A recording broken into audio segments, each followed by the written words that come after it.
Hi అండి, నేను actor Suman. మన గుంతకల్ న్యూస్ ఛానల్కి లైక్ చేయండి, షేర్ చేయండి, సబ్స్క్రైబ్ చేయండి. మన గుంతకల్లు న్యూస్కి స్వాగతం.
తండ్రి వినూత్న ఆలోచన. కొడుకు పుట్టినరోజు సేవా కార్యక్రమాలతో ప్రభుత్వ పాఠశాలలో విద్యార్థులకు అన్నదాన కార్యక్రమం మరియు ప్రభుత్వ ఆసుపత్రిలో ఉన్న పేషెంట్లకు పళ్లతో పాటు రాత్రిపూట చలిలో వణుకుతున్న నిరాశ్రయులకు రగ్గులు పంపిణీ కూడా చేశారు.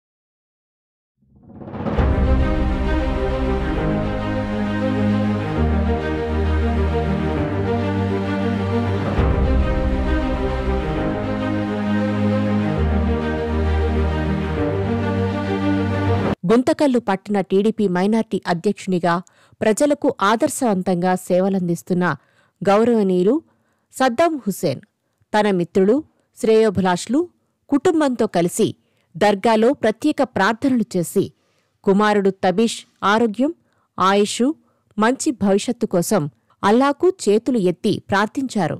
అనంతరం దర్గా ఆవరణలో ఉన్న యాచకులకు ఉదయం అల్పాహారం అందజేశారు. ప్రస్తుత కాలంలో పుట్టినరోజు అంటే గందరగోళం, డీజేలు, రంగురంగుల బెలూన్లు, ఖరీదైన కేకులు, ఒకరోజు కోసం ఎంత డబ్బు ఖర్చు పెట్టినా పర్వాలేదనే ధోరణి కనిపిస్తోంది. కాని ఈ తండ్రి మాత్రం వేరే ఆలోచనతో ముందుకొచ్చారు. తెలుగుదేశం పార్టీ మైనార్టీ పట్టణ అధ్యక్షుడు సద్దాం హుస్సేన్ తన కుమారుని పుట్టినరోజు సందర్భంగా ప్రత్యేకమైన కార్యక్రమాన్ని నిర్వహించారు. ప్రధానమంత్రి శ్రీ నరేంద్ర మోదీ గారి పీఎం పోషణ్ శుభదిన్ భోజన కార్యక్రమంలో భాగంగా ఈ కార్యక్రమాన్ని శ్రీ నందమూరి తారక రామారావు పురపాలక పాఠశాల నందు చదువుతున్న విద్యార్థులకు చికెన్ పులావ్ అందజేశారు. ఆ పిల్లల ఆత్మీయత, ఆనందం పంచుకున్నారు. అంతేకాక ఆ పాఠశాలకు విద్యార్థులను ప్రోత్సహించాలనే సంకల్పంతో సద్దాం హుస్సేన్ పాఠశాలకు స్పీకర్ సెట్ను బహుమతిగా అందజేశారు. తర్వాత తన కుమారుడు మిత్రులతో కలిసి ప్రభుత్వ ఆసుపత్రికి వెళ్లి బెడ్లపై ఉన్న పేషెంట్లకు బ్రెడ్, ఫ్రూట్స్ అందజేశారు. చాలామంది వృద్ధులు, పేదలు అన్నా మా మీద ఇంత ప్రేమ చూపింది భగవాన్లా అంటూ ఆశీర్వదించారు. వారి కళ్లల్లో కనిపించిన ఆనందం ఆ తండ్రి కళ్లలో మానవత్వమవుతూ కనిపించింది. రాత్రివేళ రోడ్లపై నిద్రించే నిరాశ్రయులు చలిలో వణుకుతుంటారు. ఈ విషయం గుర్తొచ్చిన సద్దాం హుస్సేన్ రగ్గులు, దుప్పట్లు పంపిణీ చేశారు. చలిలో వణుకుతున్న వారంతా కప్పుకుని నిద్రపోతుండగా ఈ రోజు పుట్టినరోజు నిజంగా అర్థవంతమైనదనిపించింది అని ఆయన చెప్పారు. కాని ఆకలిగా ఉన్నవారికి భోజనం పెడితే, చలిలో వణికే వారికి దుప్పట్లిస్తే వారి కళ్లలో నుంచి వచ్చే ఆశీర్వాదమే నిజమైన శుభం.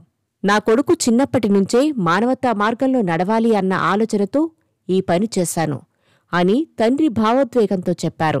తాబిష్ నా కొడుకు పుట్టినరోజు సందర్భంగా పొద్దున్నే మన మస్తానోలి దర్గాలో టిఫిన్ పంచడం కానీ, తర్వాత గవర్నమెంట్ హాస్పిటల్లో ఫ్రూట్స్ బెడ్ పంపిణీ కార్యక్రమం అయితే ఏమి, తర్వాత ఎన్టీఆర్ స్కూల్లో భోజనాలు కార్యక్రమం అయితే ఏమి, తర్వాత అదే స్కూల్ నందు హెడ్ మాస్టర్ వచ్చి నాకు ఒక చిన్న సహాయం కోరారు.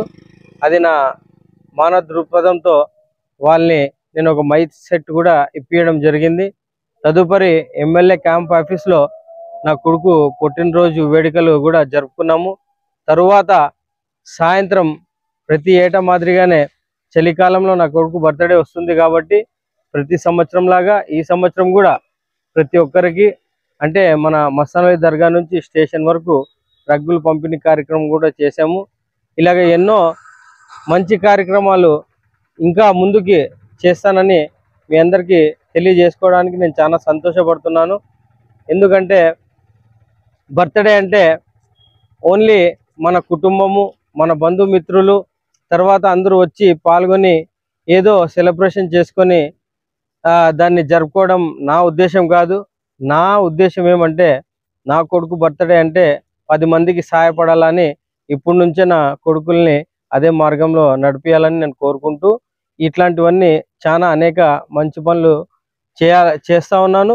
ఇంకా ముందుకు గాను నా 2 కొడుకులు పుట్టినరోజు సందర్భంగా ఏదో ఒక రూపంలో పేద ప్రజలకైతేమి, పేద స్టూడెంట్స్కి అయితేమి ప్రతి ఒక్కరికి గాను ఆదుకుంటానని నేను కోరుకుంటూ నాకు ఈ అవకాశం ఇచ్చిన ప్రింట్ మీడియా, తర్వాత ఎలక్ట్రానిక్ మీడియా, నా తోటి మిత్రులకు మరొకసారి హృదయపూర్వక ధన్యవాదాలు తెలుపుకుంటున్నాను. వీళ్ళ సహకారం లేనిది ఏ పని ఎల్లప్పుడూ జరగదు. నేను ఎప్పుడు ఫోన్ చేసి పిలిచినా వీళ్ళందరూ నాకు ఎప్పుడైనా రెస్పాండ్ అవుతారని వీళ్ళందరికీ ఇంకొకసారి మనస్పూర్వక ధన్యవాదాలు తెలుపుకుంటూ, దాదాపుగా సుమారు 3:30 గంటలయ్యింది మా తెల్లారుజామున, అయినా కానీ మా మిత్రులు నాకు సహకరిస్తూనే ఉన్నారు. అలాగే మనం 3:30 వరకు తిరిగి అందరి యాచకులకి ఈ బెడ్షీట్ పంపిణీ కార్యక్రమం కూడా చేశాము. ఎందుకంటే ఈ టైంలో ఎవరు ఎక్కడ పండుకున్నారో, ఏ విధమైన ఏ స్థితిలో పండుకున్నారో మనకి బాగా అర్థమవుతుంది. కాబట్టి మనం ఈ టైంని సెలెక్ట్ చేసుకొని దీంట్లో పంచడం జరిగింది. ఈ అవకాశం ఇచ్చిన మా అందరికీ, మా మిత్రులందరికీ ధన్యవాదాలు తెలుపుకుంటూ వాళ్ళని సెకండ్ ఇస్తూ ఈ కార్యక్రమాన్ని ముగిస్తున్నాను. అస్సలాము అలైకుం.